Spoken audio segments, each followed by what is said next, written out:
Now here is a practical technique. The first thing you do, you must know exactly what you want in this world.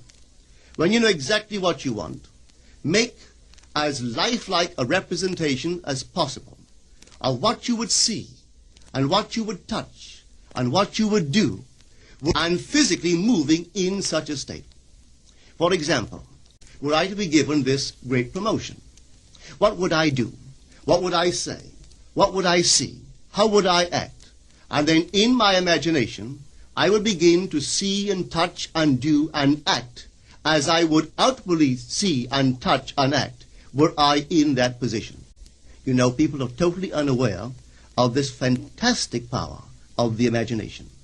But when man begins to discover this power within him, he never plays the part that he formerly played. He doesn't turn back and become just the reflective life. From here on in, he is the affecter of life. The secret of it is to center your imagination in the feeling of the wish fulfilled and remain therein.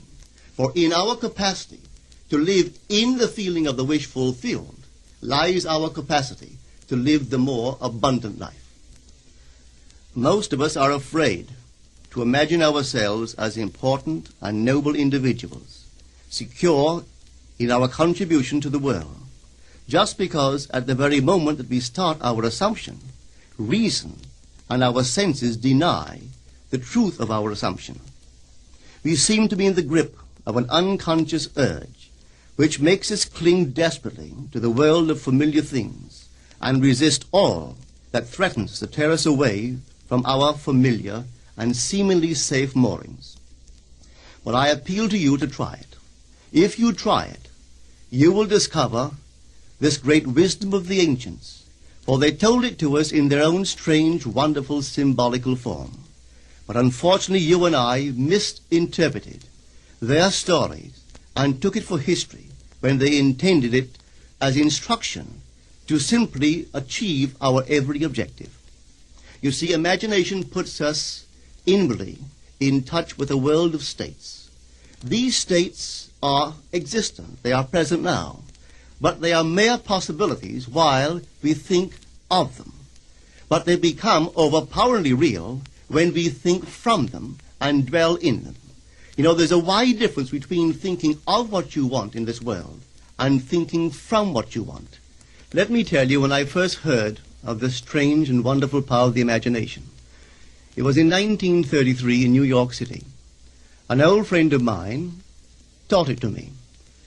He turned to the 14th of John, and this is what he read. In my Father's house are many mansions. If it were not so, I would have told you. I go to prepare a place for you. And if I go and prepare a place for you, I will come again and receive you unto myself, that where I am, there ye may be also.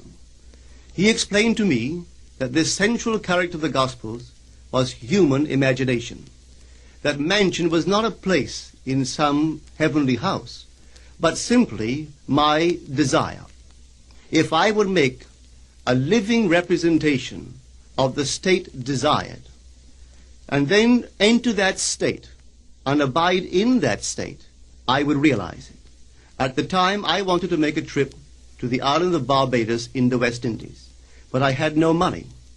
He explained to me that if I would that night, as I slept in New York City, assume that I was sleeping in my earthly father's house in Barbados, and go sound asleep in that state, that I would realize my trip.